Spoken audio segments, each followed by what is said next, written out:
علم الإنسان ما لم يعلم نحمده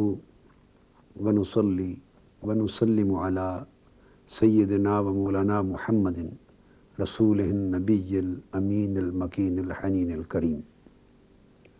اما بعد بسم اللہ الرحمن الرحیم۔ معزز سامعین و ناظرین، اللہ رب العزت کا شکر ہے جس کی توفیق سے ہمیں اسلام کی عظیم نعمت نصیب ہوئی اور ہم امت مسلمہ کے افراد ہونے کے ناطے حضور نبی اکرم صلی اللہ تعالیٰ علیہ وآلہ وسلم کی بارگاہ نبوت کی عظیم دہلیز کے ساتھ منسلک ہوئے۔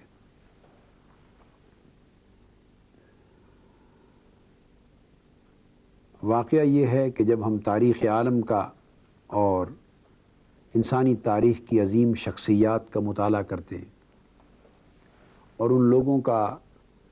کی سوانح حیات کا جائزہ لیتے ہیں جنہوں نے بڑے بڑی اچیومنٹس کی ہیں، جنہوں نے تاریخ رقم کی ہے اور تاریخ جن کے وجود سے تشکیل پائی ہے، جنہوں نے معاشرے، سوسائٹیز، ریاستیں تخلیق کی ہیں، جنہوں نے فلسفے، نظام اور بعض مذاہب کو وجود دیا ہے، تو ایسے تمام اشخاص اور افراد میں اور عظیم شخصیات میں حضور نبی اکرم صلی اللہ تعالیٰ علیہ وآلہ وسلم کی شخصیت ہمہ جہت اور ہر لحاظ سے منفرد،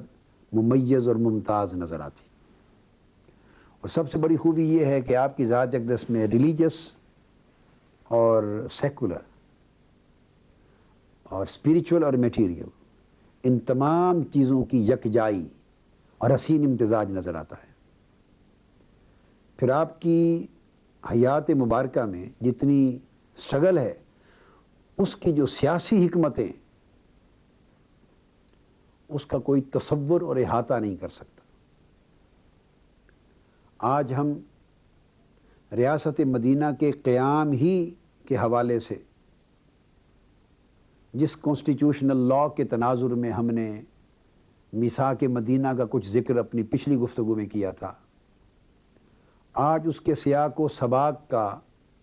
ذکر ہم آج کی گفتگو میں کر رہے ہیں۔ میثاق مدینہ کا یا قیام ریاست مدینہ کا پس منظر اور پیش منظر کیا ہے؟ حضور نبی اکرم صلی اللہ علیہ وآلہ وسلم کی اس اقدام سے قبل میں ایک بیسک بات عرض کرنا چاہوں گا، اور وہ یہ کہ ماڈرن سوشیالوجی میں اور ماڈرن پولیٹیکل تھاٹ میں ہابس اور روسو نے جو کچھ لکھا ہے، اس کی ایک سوشل کانٹریکٹ کی تھیوری دنیا میں بڑی معروف ہے، جس کو معاہدہ عمرانی بھی کہتے ہیں اردو میں۔ حاکم اور محکوم کے درمیان، معاشرے کے طبقات کے درمیان ایک سوشل کانٹریکٹ ہوتا ہے، اس کانٹریکٹ کے نتیجے میں حاکم اور محکوم کے باہمی حقوق اور ایک ریاست، ایک تنظیم وجود میں آتی۔ ہوبز اور روسو نے تو یہ فلسفہ بہت بعد میں جا کر ابھی چند صدیاں پہلے دیا، جس سے ماڈرن پولیٹیکل تھاٹ ڈیولپ ہوئی۔ تو علم کا وہ گوشہ جو آج ہماری ماڈرن پولیٹیکل تھاٹ میں آج آشکار ہوا، چند صدیاں پہلے ہماری بدقسمتی کہ دراصل یہ سارے گوشے آج سے 1400 سال قبل حضور نبی اکرم صلی اللہ تعالیٰ علیہ وآلہ وسلم نے اپنی حیات مبارکہ میں انسانیت کو عطا کر دیے تھے، وہ دروازے کھول دیے تھے۔ اس علم، اس نور سے، اس روشنی سے، رہنمائی سے انسانیت کو بہرہ یاب فرما دیا تھا۔ ہماری کمی اور کمزوری یہ ہے کہ ہم نے اس کو پراپرلی سٹڈی نہیں کیا، اور سٹڈی کرنے کے بعد صحیح انداز کے ساتھ نئی نسلوں کو کمیونیکیٹ نہیں کیا۔ یہ سوشل کانٹیکٹ ہے، یہ حضور صلی اللہ علیہ وآلہ وسلم نے ہجرت مدینہ کے بعد ایک سوشل کانٹیکٹ کیا ہے، جس پر سفر ہجرت اور مدنی معاشرے کا قیام اور اسلامی ریاست مدینہ کا قیام، الٹیمیٹلی ساری چیزیں جس پر منحصر اور جس پر قائم ہوئی۔ اعلان نبوت کا 11واں سال تھا۔ مینا کے میدان میں حضور نبی اکرم صلی اللہ علیہ وآلہ وسلم تبلیغ اور اشاعت اسلام کے سلسلے میں تشریف لے جاتے تو وہاں ایک بیعت ہوئی، ایک معاہدہ ہوا، ایک کانٹریکٹ ہوا حضور علیہ الصلوۃ والسلام کے درمیان اور اہل مدینہ کے ایک وفد کے درمیان۔ اس کو بیعت عقبہ کہتے ہیں۔ تو اس وقت میں اس بیعت عقبہ اولیٰ کا ذکر کر رہا ہوں، جو پہلی بیعت ہے عقبہ اولیٰ کے نام سے۔ یہ 12 افراد اس بیعت میں، اس کانٹریکٹ میں شامل تھے۔ حضور نبی اکرم صلی اللہ علیہ وآلہ وسلم نے ان مدینہ سے آئے ہوئے ان 12 افراد کے ساتھ جو معاہدہ کیا، یا آپ یوں کہیے کہ وہ بنیادی اصول، جن اصولوں کی بنیاد پر حضور علیہ السلام نے انہیں اپنے دست مبارک پر معاہدہ کرنے اور بیعت کرنے کے لیے دعوت دی، یہ وہ پہلا سوشل کانٹیکٹ تھا اسلامک اسٹیٹ آف مدینہ کے وجود میں آنے سے پہلے اور کانسٹیٹیوشن آف مدینہ، میثاق مدینہ کے تشکیل پانے سے پہلے۔ 7 نکات تھے جن پر حضور صلی اللہ علیہ وسلم نے اس مدینہ طیبہ سے آئے ہوئے وفد سے بیعت لی۔ اس بیعت میں جو 7 نکات تھے وہ بڑے توجہ طلب ہیں۔ اس سے اندازہ ہوتا ہے کہ حضور علیہ الصلوۃ والسلام کس طرح کے انسانی اور اسلامی معاشرے کی بنیاد رکھ رہے تھے۔ اگر ہم آج اپنے معاشرے کو اسلامی بنانا چاہتے ہیں اور انسانی قدروں سے آراستہ کرنا چاہتے ہیں اور ایک آئیڈیل اسلامک سوسائٹی کا ماڈل دنیا میں پیش کرنا چاہتے ہیں، تو میں سمجھتا ہوں ہمیں کاملاً حضور صلی اللہ علیہ وسلم کی جو حکمت عملی ہے اس کو اپنا کر اسی ماڈل کو اڈاپٹ کرنا ہوگا۔ وہ 7 بیسک پرنسپلز جن پر وہ کانٹریکٹ ہوا، فرسٹ سوشل کانٹریکٹ بیعت عقبہ اولیٰ کی شکل میں، ان میں پہلا تو عقیدہ توحید تھا۔ عقیدہ توحید پر بیعت لی اور انہیں شرک کی آلودگیوں سے نکالا تاکہ وہ وحدت کی طرف بڑھ سکیں۔ اس کے بعد دوسرا بنیادی اصول تھا جو آپ نے وفد مدینہ سے بیعت لیتے ہوئے ان سے وعدہ لیا، فرمایا کہ تم چوری سے باز رہو گے۔ توحید کے بعد اب دوسرا پوائنٹ آ رہا ہے، چوری سے باز رہو گے۔ ان کو سوسائٹی میں چوری کرنے سے روک دیا۔ تیسرا کہا بدکاری سے باز رہو گے، اس سے روک دیا، یعنی کسی کی عزت پر حملہ آور ہونے سے منع کر دیا۔ چوری سے باز رکھ کر لوگوں کے مال و دولت پر حملہ آور ہونے سے روک دیا۔ اس کے بعد چوتھا اولاد کو اور خصوصاً لڑکیوں کو فرمایا، لڑکیوں کو قتل نہیں کریں گے۔ اس سوسائٹی میں آپ کو معلوم ہے کہ لوگ بچی جب پیدا ہوتی اسے قتل کر دیتے تھے اور بچی کی پیدائش کو اپنے لیے باعث عار سمجھتے تھے۔ ابھی اسلامی ریاست مدینہ وجود میں نہیں آئی، ابھی کانسٹیٹیوشن وجود میں نہیں آیا، حضور علیہ السلام نے ابھی ہجرت نہیں فرمائی، ابھی پہلا ایک کانٹیکٹ ہو رہا ہے، ایک تعلق قائم ہوا ہے۔ اس پہلے کانٹیکٹ میں جن 7 بنیادی اصولوں پر حضور علیہ السلام نے ان سے بیعت لی اور کانٹیکٹ کیا، اور وہی 7 اصول تھے دراصل جو پیغام دے کر بھیجا کہ میں مدینہ طیبہ آنے کے بعد سوسائٹی کو ان اصولوں پر استوار کرنے والا ہوں۔ اس میں لڑکیوں کے قتل سے منع کر دیا اور اولاد کو قتل کرنے سے، اور 5واں اصول بیان فرمایا کسی پر جھوٹی تہمت نہیں لگاؤ گے، فالس ایکیوزیشن اور ایلیگیشنز، جس سے سوسائٹی کے اندر پراگندگی پیدا ہوتی ہے، کریکٹر اسیسینیشن پیدا ہوتی ہے،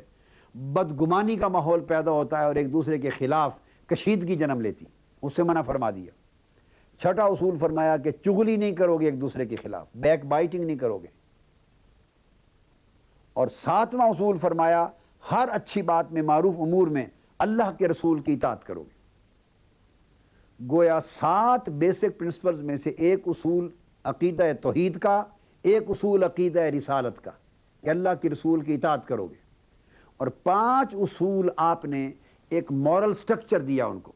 ایک مورل اسپیریچول مورل اور ایتھیکل آرڈر دیا۔ اس کے پیش منظر کی طرف آتے ہوئے کہ یہ میثاق مدینہ حضور علیہ السلام کا بڑا عظیم تاریخی پولیٹیکل اچیومنٹ تھا، اور اس کے میں 10 مختلف گوشے آپ کے سامنے اس وقت عرض کرنا چاہتا ہوں۔ یہ ایک پولیٹیکل انالیسز ہے، ہسٹوریکل انالیسز ہے کہ اس میثاق مدینہ کے اثرات کیا مرتب ہوئے، اور اتنا بڑا وائز سٹیپ جو حضور علیہ السلام نے اٹھایا، اس سے آپ کو کیا اچیومنٹس ہوئی۔ سب سے پہلی بات تو یہ کہ حضور صلی اللہ علیہ وآلہ وسلم کا میثاق مدینہ سے پہلے، بلکہ ہجرت مدینہ سے پہلے، آپ کا تشخص اور آئیڈینٹی صرف تبلیغی تھی، مذہبی تھی، اخلاقی تھی، دینی اور روحانی تھی۔ آپ کی آئیڈینٹی میثاق مدینہ نے حضور نبی اکرم صلی اللہ علیہ وآلہ وسلم کو، اور بلکہ اسلام کی جو تحریک تھی وہ بھی محض ایک مذہب کے طور پہ جانی جاتی تھی۔ اسلام ایک مذہب تھا، اہل مکہ کے نزدیک، اہل مدینہ کے نزدیک، یہودیوں، عیسائیوں اور جملہ غیر مسلم قبائل کے نزدیک یہ ایک نیا دین تھا، ایک نیا مذہب تھا، اور اسلام ایک دینی اور مذہبی تحریک تھی۔ اس کو وہ لوگ ریئیکٹ کر رہے تھے، روک رہے تھے اس کا راستہ، اور حضور علیہ السلام کی حیثیت بھی صرف مذہبی تھی۔ میثاق مدینہ نے اسلام کو ایک مذہبی تحریک سے آگے بڑھ کر اسلام کو ایک سیاسی قوت تسلیم کروا لیا، کیونکہ یہ ایک پولیٹیکل کانٹیکٹ تھا، ایک الائنس تھا، اور اس پولیٹیکل کانٹیکٹ کے ذریعے حضور صلی اللہ علیہ وآلہ وسلم پولیٹیکلی انٹریکٹ کر رہے تھے مختلف مذہبی، سیاسی، سماجی، معاشرتی اکائیوں کے ساتھ۔ تو اسلام ایک مذہبی تحریک سے اٹھ کر ایک سیاسی قوت کے طور پہ تسلیم کر لیا گیا۔ یہی تشخص حضور علیہ السلام کا ذاتی تھا۔ دوسرا پوائنٹ، اچیومنٹ، یہ آپ ایک مذہبی رہنما کے طور پہ پہچانے جاتے تھے، ایک دینی رہنما کے طور پہ جانے جاتے تھے، اور اسلام خطہ عرب میں اور کرۂ ارضی پر اس وقت تک ایک نظام نہیں بن سکتا تھا، اس وقت تک ایک گلوبل پاور نہیں بن سکتا تھا، ایک گلوبل اسلامک سوسائٹی وجود میں نہیں آ سکتی تھی جب تک اس کی آئیڈینٹی پولیٹیکل تسلیم نہ کی جائے۔ محض ایک ریلیجن اور مذہب ہونے کے ناطے اسلام دنیا کو اپنا نظام نہیں دے سکتا تھا، ایک ریاست تشکیل نہیں دے سکتا تھا، اور ایک گلوبل یعنی پاور آف دا ورلڈ نہیں بن سکتا تھا۔ لہذا حضور صلی اللہ علیہ وسلم نے میثاق مدینہ کے ذریعے اپنی مذہبی اور دینی حیثیت کے ساتھ ساتھ اپنی سیاسی حیثیت کو تسلیم کروایا، کیونکہ میثاق مدینہ نے حضور علیہ السلام کو ریاست مدینہ کا سربراہ بنا دیا۔ یہود نے، عیسائیوں نے، دیگر غیر مسلم قبائل نے جو اس الائنس اور اس کانٹریکٹ کی پارٹیز تھیں، انہوں نے حضور صلی اللہ علیہ وسلم کو اپنے لیگل ڈسپیوٹس میں، پولیٹیکل ڈسپیوٹس میں، اور اگر دیگر تمام معاملات میں اپنا سربراہ، اپنا حکم، فائنل اتھارٹی تسلیم کر لیا۔ لہٰذا اس دستور کے تحت سیاسی اعتبار سے، سماجی اعتبار سے، عسکری اعتبار سے، قانونی اعتبار سے، آئینی اعتبار سے، عدالتی اعتبار سے جملہ اختیارات کا مرکز حضور علیہ السلام کی ذات مبارکہ کو تسلیم کر لیا گیا۔ آپ کی حیثیت اب صرف ریلیجس نہ رہی، پولیٹیکل بھی ہو گئی، سوشو اکنامک بھی ہو گئی، ملٹری لیڈر بھی ہو گئے، لیگل ایکسپرٹ اور لیجسلیٹر بھی، لا گیور بھی ہو گئے، اور ایک آپ سپریم کورٹ کے چیف جسٹس بھی ہو گئے، ہیڈ آف دی اسٹیٹ بھی ہو گئے۔ تمام اعتبارات سے حضور صلی اللہ علیہ وسلم کی حیثیت کو انہوں نے تسلیم کر لیا۔ یہ پہلا اچیومنٹ تھا بہت بڑا۔ اس کے بعد تیسرا اچیومنٹ یہ کہ اگر مدینہ کی کیفیت وہی قبائل میں رہتی، اور قبائل لوکلی اپنے اپنے لاز کو الگ پریکٹس کرتے رہتے، اور لوکل اینٹیٹیز کی شکل میں ایک دوسرے سے لڑتے رہتے، اور وہ کسی ایک وسیع نظام میں اور ایک وسیع اکائی میں پروئے نہ جاتے، تو صاف ظاہر ہے اس سے اسلام کے جو آبجیکٹیوز تھے وہ بھی اچیو ہونے ممکن نہ تھے، اور اسلام ایک ریاست کا ماڈل دنیا میں پیش نہیں کر سکتا تھا۔ لہٰذا یہ جو افراتفری کی کیفیت تھی اسے ختم کر کے ایک منظم ریاستی اکائی میں، آرگنائزڈ ایک پولیٹیکل اینٹیٹی میں اس سوسائٹی کو کنورٹ کرنا اور ایک سٹیٹ وجود میں لانا، یہ اسلام کی گلوبل ڈیولپمنٹ کے لیے ضروری تھا۔ تو اس دستور نے مدینہ کو ایک باقاعدہ منظم ریاست کی حیثیت دے دی، اس کو ایک مضبوط آئینی فاؤنڈیشن، کانسٹیٹیوشنل فاؤنڈیشن دے دی، ایک دستوری اساس فراہم کر دی، تاکہ یہ جو سوسائٹی ہے داخلی طور پر اب وہ لوکل اینٹیٹیز کی شکل میں ایک دوسرے کے ساتھ ٹکرانے کی بجائے ایک کولیکٹیو یونٹی کی فارم میں آگے بڑھ سکے۔ اس کے بعد چوتھا اچیومنٹ یہ ہوا کہ جب تک حضور صلی اللہ علیہ وآلہ وسلم محض ایک مذہبی حیثیت کے طور پہ تسلیم کیے جاتے تھے اور اسلام ایک محض نئے اٹھنے والے دین اور مذہب کے طور پہ ریکگنائز ہوتا تھا، تو خطہ عرب اور مدینہ کے گرد و نواح میں جتنے قبائل رہتے تھے مختلف، ان کے اپنے مذہب تھے، کوئی یہودی تھا، کوئی عیسائی تھا، کوئی مشرک تھا، لہٰذا وہ اپنے مذاہب کے، اپنے مذہب کی حفاظت کے لیے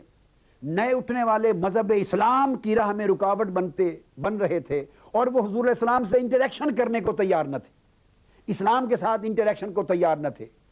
انہوں نے درمیان میں بیریئرز قائم کر لیے تھے، حدیں قائم کر لی تھی، دیواریں قائم کر لی تھی، اور اسلام کی ایکسپینشن میں فقط مذہبیت، یہ اس کی ایکسپینشن میں رکاوٹ بن رہا تھا، محض مذہبیت کا تصور۔ حضور صلی اللہ علیہ وآلہ وسلم نے جب اپنی حیثیت اور اسلام کی حیثیت کو پولیٹیکلی تسلیم کروا لیا، اور یہ بیک وقت ایک سیاسی قوت، ایک سیاسی تحریک، ایک سیاسی پولیٹیکل موومنٹ کے طور پہ اسٹیبلش ہو گئی، تو صاف ظاہر ہے اب لوگوں نے اسے براہ راست اپنے مذہب کو خطرہ سمجھنا چھوڑ دیا، اور سیاسی رشتے کی بنیاد پہ ایک رابطہ اور کوارڈینیشن کو آگے ترغیب دی۔ لہذا وہ حضور علیہ السلام کے قریب آئے، اور اس کانٹیکٹ نے، اس پولیٹیکل کانٹیکٹ نے فروغ اسلام کے لیے بڑا پازیٹیو کردار ادا کیا۔ اس میں ایک اور امپورٹنٹ چیز بڑی اہم ہے، وہ یہ کہ جتنی ریاستیں تھیں پہلے ارد گرد، چونکہ میں نے عرض کیا کہ اس خطہ عرب میں ریاستیں تو نہیں تھیں، ریاست تو باہر تھی، ایران کی ریاست تھی، پھر روم کی ریاست تھی، اور خطہ عرب کے اندر مختلف قبائل تھے، اور ان قبائل کی حیثیت چھوٹی چھوٹی پولیٹیکل اینٹیٹیز کی تھی، اور وہ بنو تمیم تھے مکہ کے گرد، بنو سعد تھے، بنو اسد تھے، ہمیر، ہمدان، طے، قبائل کے مختلف لوگ تھے، اور باہر پھر نجران کی ایک ریاست تھی، یمن کی تھی، بحرین کی تھی، عمان کی تھی، شام کی تھی، ایران کی تھی، روم کی تھی، جو بھی شکلیں ان کی ریاستوں کی تھی، بارصورت یہ باہر ایگزسٹ کرتی تھی۔ یہ جو تمام کی تمام پولیٹیکل اینٹیٹیز تھیں اور تمام ریاستیں تھیں، ان کی کیفیت یہ تھی کہ جب تک اسلام محض ایک دین اور مذہب کے طور پہ متعارف تھا اور ریکگنائز تھا، یہ ریاستیں اسلام کے ساتھ انٹریکٹ کرنے کو تیار نہ تھی، انہیں گھمنڈ تھا، انہیں ایک غرور اور تکبر تھا، وہ پولیٹیکل اینٹیٹی تھی، اسلام کو صرف ایک ریلیجن سمجھتے تھے، ان کے ساتھ ڈائیلاگ کرنے کے لیے تیار نہ تھے، اس مذاکرات کی سطح پہ آ کے ایکسچینج آف ویوز کے لیے تیار نہ تھے۔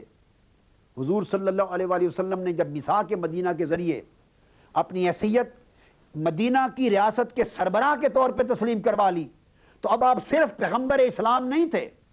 بلکہ پوری دنیا کی نگاہ میں ہیڈ آف دا اسٹیٹ بھی تھے، ایک پولیٹیکل لیڈر بھی تھے، اور اسلامک اسٹیٹ کے سربراہ تھے، جس طرح باقی حکمران باقی ریاستوں کے سربراہ تھے ان کی نگاہ میں۔ اب وہ حضور کو صرف ایک مذہبی رہنما کے طور پر، ایک پیغمبر کے طور پر، ایک نبی اور رسول کے طور پر، ایک نئے دین اور مذہب کے بانی کے طور پہ وہ نہیں دیکھ رہے تھے، بلکہ ایٹ دا سیم ٹائم وہ ایک ریاست کے ہیڈ کے طور پہ بھی دیکھ رہے تھے۔ لہٰذا ایک پولیٹیکل انٹر اسٹیٹ انٹریکشن شروع ہو گیا، ایکشن شروع ہو گیا اسٹیٹس کے درمیان، اور اس سے سیاسی حکومتوں اور سلطنوں کے ساتھ جب رابطہ بڑھا، اس رابطے نے اسلام کے فروغ میں بڑی وسعت کے ساتھ اور تیزی کے ساتھ اپنا کردار ادا کیا۔ ان 5 کے بعد چھٹا جو اچیومنٹ بڑا امپورٹنٹ وہ یہ کہ اسلام مدینہ میں آیا، مسلمان آئے مہاجر ہو کر، یہ نووارد تھے مسلمان، یہاں انہیں اپنے قدم جمانے کے لیے، اسلام کو سٹیبلائز کرنے کے لیے، اسلام کو پروموٹ کرنے کے لیے، اور اسلام کو پوری دنیا میں آگے اشاعت کے لیے انہیں سیاسی، سماجی اور معاشرتی اعتبار سے پرامن ماحول کی ضرورت تھی، اور پرامن ماحول اسلام کی ضرورت تھی، انسانیت کی ضرورت تھی، اس معاشرے کی ضرورت تھی۔ حضور السلام نے میثاق مدینہ کے ذریعے اس پورے معاشرے کو، پوری سوسائٹی کو پیسفل انوائرمنٹ عطا کر دیا، پرامن ماحول عطا کر دیا۔ اس پرامن ماحول کا نتیجہ یہ ہوا، پرامن فضا بنی، اور اس کے نتیجے میں یہ سارے لوگ مخالف ریاستوں سے اپنے آپ کو محفوظ و مامون تصور کرنے لگے، چونکہ ساری منتشر اکائیاں یکجا ہو کر ایک مضبوط اکائی بن گئی، اور انہیں اپنے اندر زیادہ طاقت کا احساس ہونے لگا۔ اور مشرکین مکہ تو ہر وقت اسلام کو ختم کرنے کے درپے تھے، وہ تو حضور علیہ السلام کی ذات گرامی کو ایک پیغمبر کے طور پہ قبول کرنے کو تیار نہ تھے، وہ تو اسلام کو فقط ایک دین اور مذہب کے طور پہ قبول کرنے کو تیار نہ تھے، آپ کی جان مبارک کے در پہ تھے، آپ نے ہجرت کی تھی، اس وقت ان کے گمان میں نہ تھا کہ یہ پیغمبر جن کے وجود مسعود کو معاذ اللہ ہم ختم کرنا چاہتے ہیں، اور یہ چراغ اور یہ نور کی شمع جسے ہم بجھانا چاہتے ہیں، یہ آنے والے وقت میں اس تاریخ کے اندر اور کرۂ ارضی کے اندر ایک بہت بڑی عظیم سیاسی قوت بننے والی ہے۔ ان کو تو یہ خواب بھی نہیں تھا، انہوں نے بطور مذہب گوارا نہیں کیا تھا، اب بطور ریاست کے، بطور سیاسی رہنما کے اور ایک بہت بڑی عظیم سیاسی قوت کے کیسے گوارا کرتے؟ وہ حملے کر رہے تھے، لہٰذا یہود منسلک ہو گئے اسلام کے ساتھ، نصارہ منسلک ہو گئے، مشرک قبائل منسلک ہو گئے۔ جب آپس میں پیکٹ ہو گیا تو یہ سارے ایک دوسرے کے دفاع پر تیار ہو گئے اور جوائنٹ ڈیفنس کریٹ کر دیا حضور اسلام کے اس معاہدے نے۔ نتیجہ یہ ہوا کہ غزوہ بدر ہوا، غزوہ احد ہوا، غزوہ خندق ہوئے، جتنے حملے ہوئے ریاست مدینہ پر، ان کی حفاظت صرف مسلمان اب نہیں کر رہے تھے، حفاظت میں یہود بھی شریک تھے، عیسائی بھی شریک تھے، دیگر مشرک قبائل بھی شریک تھے۔ اس کا ایک اور بڑا اچیومنٹ یہ ہوا کہ یہود اس وقت مدینہ کی بہت بڑی مضبوط طاقت تھی، یہ 7واں ایسپیکٹ اچیومنٹ کا تھا۔ جب انہوں نے حضور علیہ السلام کو سربراہ تسلیم کر لیا، یہودیوں کی بہت بڑی طاقت نے اور تمام قبائل نے، اس سے اسلام کی فوقیت اور اسلام کی قوت کا ایک دبدبہ بیٹھ گیا، اور اس کے نتیجے میں گرد و نواح کے جو چھوٹے چھوٹے قبائل تھے وہ اسلام کے ساتھ انٹریکشن کرنے، ڈائلاگ کرنے، اپنے آپ کو حضور علیہ السلام کا الائی بنانے اور اسلام کی الائنس میں آنے میں فخر محسوس کرنے لگے۔ انہوں نے سوچا کہ جب ہمارے علاقے کی سب سے بڑی طاقتور پارٹی اور وہ سب سے بڑی پولیٹیکل قوت یہود کی تھی، جب انہوں نے حضور علیہ السلام کی ہیڈ شپ کو قبول کر لیا ہے، چیئرمین شپ کو قبول کر لیا ہے اور ہیڈ آف دا اسٹیٹ تسلیم کر لیا ہے، تو چھوٹے قبائل پھر تیز رفتاری کے ساتھ اسلام کی الائنس میں شامل ہونے لگے۔ اس طرح اسلام کو دنیا کے مختلف قبائل کے ساتھ، اینٹیٹیز کے ساتھ، کلچرز کے ساتھ انٹریکشن کرنے اور اپنی تعلیمات کو ان تک پہنچانے کا بے دھڑک موقع مل گیا۔ اور اس میں ایک بہت بڑی بات یہ تھی کہ کفار، مشرکین، یہود، نصارہ اور اسلام دشمن طاقتیں اسلام کے بارے میں غلط تاثر پیدا کر رہی تھی، اور وہ تاثر آج تک پروپیگنڈا ہے جہاد کے خلاف۔ اسلام کو ٹیررسٹک دین تصور کیا جا رہا تھا، یہ آج بھی تانا دیا جاتا ہے ٹیررزم کا، دہشت گردی کا، باربرزم کا، کہ یہ مار دینے والے ہیں، قتل کر دینے والے ہیں، ٹیررسٹ لوگ ہیں۔ یہ ایک پروپیگنڈا تھا جب حضور، اور وہ یہ تھا کہ یہودیوں کو مارتے ہیں، عیسائیوں کو مارتے ہیں، کفار کو مارتے ہیں، کسی کو ٹولریٹ نہیں کرتے، کسی کی ایگزسٹنس برداشت نہیں کرتے۔ یہ ایک جھوٹا پروپیگنڈا تھا۔ آج بھی مغربی دنیا میں جھوٹا پروپیگنڈا اسی زور و شور سے اسلام کے خلاف جاری ہے۔ حضور علیہ السلام نے اس کا توڑ کیا کیا؟ جب آپ نے یہودیوں کو اپنے الائنس میں لے لیا، عیسائیوں کو اپنے الائنس میں لے لیا، مشرک قبائل کو اپنے الائنس میں لے لیا، اور ایک پولیٹیکل اینٹیٹی میں انہیں شامل کر کے ان کے حقوق کی حفاظت کی، انہیں گارنٹی دے دی،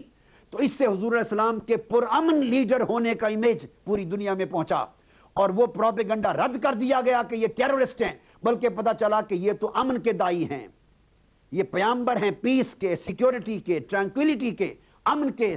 اور انہوں نے تو غیر مسلم قبائل اور مذاہب کو بھی اپنے الائنس کے اندر لے کر ان کی حفاظت کی ضمانت فراہم کی۔ غلط فہمیاں اسلام کے خلاف جو پھیل رہی تھی ان کا سد باب ہو گیا۔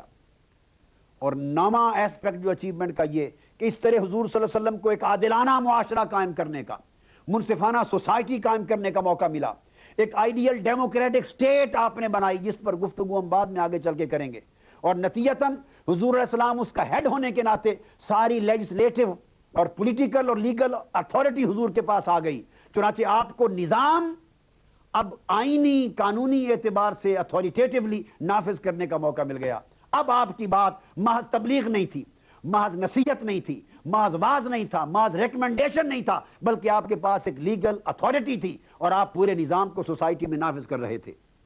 اور آخری بات بڑی اچیومنٹ کی جو اس میں یہ کہ آپ دیکھتے ہیں کہ جب تک حضور صلی اللہ علیہ وسلم مکہ میں تھے، جب تک آپ فقط مذہب کی دعوت و تبلیغ کر رہے تھے، اس وقت تک کل 400 مسلمان ہوئے۔ جب تک آپ نے 13 برس مکہ میں مذہبی تبلیغ فرمائی، 13 برس کی مکی سٹرگل میں 400 مسلمان ہوئے۔ پھر حضور صلی اللہ علیہ وسلم مدینہ آ گئے، جب آپ سن 6 ہجری میں صلح حدیبیہ کے لیے تشریف لے گئے، اس وقت تک 14 اور 1500 تعداد ہو چکی تھی مسلمانوں کی۔ پھر حضور صلی اللہ علیہ وسلم جب 8 ہجری میں فتح مکہ آپ نے فرمایا، اس وقت تعداد 10,000 ہو چکی تھی۔ یعنی 13 برس کی مذہبی ایفرٹ، صرف مذہبی، بطور مذہبی رہنما کے اور پیغمبر کے دعوت اور تبلیغ کے ذریعے کل 400 افراد، یہ آؤٹ پٹ تھا 13 برس کی تبلیغ کا۔ جب ہجرت مدینہ کر کے آپ نے پولیٹیکل سٹرگل شروع کی تو پولیٹیکل سٹرگل کے نتیجے میں چھٹے برس 1500 تعداد تھی، اور 8 برس ہوئے، جنگیں جیتی اور سیاسی قوت کو فروغ دیا تو 10,000 تعداد ہو گئی، اور جب طائف کا محاصرہ ہوا تو 12,000 تعداد ہو گئی، اور ٹھیک ہجرت مدینہ کے 10 سال بعد جب حجت الوداع کا خطبہ ارشاد فرما رہے تھے، اس وقت آپ کے سامعین مسلمان 1.25 لاکھ سے زائد ہو چکے تھے۔ گویا 13 برس کی مذہبی لائف کا نتیجہ 400 مسلمان اچیومنٹ تھے، اور 10 برس کی پولیٹیکل لائف کے نتیجے میں چونکہ اسٹیٹ بنا دی تھی اور ایک سیاسی قوت کے طور پہ دنیا کو نظام عطا کر رہے تھے، اس کے نتیجے میں 10 برس میں 1.25 لاکھ مسلمان ہوئے، اور یہ وہ خطبہ حجت الوداع تھا جس کے ذریعے آپ پوری دنیا کو نیو ورلڈ آرڈر عطا فرما رہے تھے۔ حضور صلی اللہ علیہ وسلم نے میثاق مدینہ کے ذریعے اس طرح وہ ساری اچیومنٹس کی، اور یوں ایک کانسٹیٹیوشنل ہسٹری رقم فرما دی، اور آئین کی تاریخ کے اندر نہ صرف یہ کہ ایک آئین لکھوایا، بلکہ آئین کے اوپر ایک پورا معاشرہ قائم کیا، ایک پوری ریاست قائم کی، اور ریاست قائم کر کے کامیابی کے ساتھ اس کو چلایا، اور اس کے نتائج حاصل ہوئے، اور وہ نتائج آج جو صدی در صدی پوری کرۂ ارضی پر اپنے مثبت اثرات کے ساتھ پھیلتے چلے گئے۔ یہ میثاق مدینہ کا پس منظر اور پیش منظر کے اعتبار سے گفتگو تھی۔ ہم آئندہ گفتگو میں انشاءاللہ تعالی براہ راست میں میثاق مدینہ کا جو ٹیکسٹ ہے اس کے حوالے سے اس کے بڑے امپورٹنٹ کانسٹیٹیوشنل اور پولیٹیکل فیچرز کو لوں گا، تاکہ ہم یہ واضح کر سکیں کہ آج جو ڈیموکریٹک ورلڈ میں دنیا میں بڑے بڑے اونچے تصورات ہیں علم سیاسیات میں، جمہوریت کے باب میں، آیا اس کے بانی اسلام اور حضور صلی اللہ علیہ وسلم کی ذات اقدس کس طرح ہے، اس کو ہم انشاءاللہ آئندہ لیکچر میں لیں گے۔ والسلام علیکم ورحمۃ اللہ وبرکاتہ۔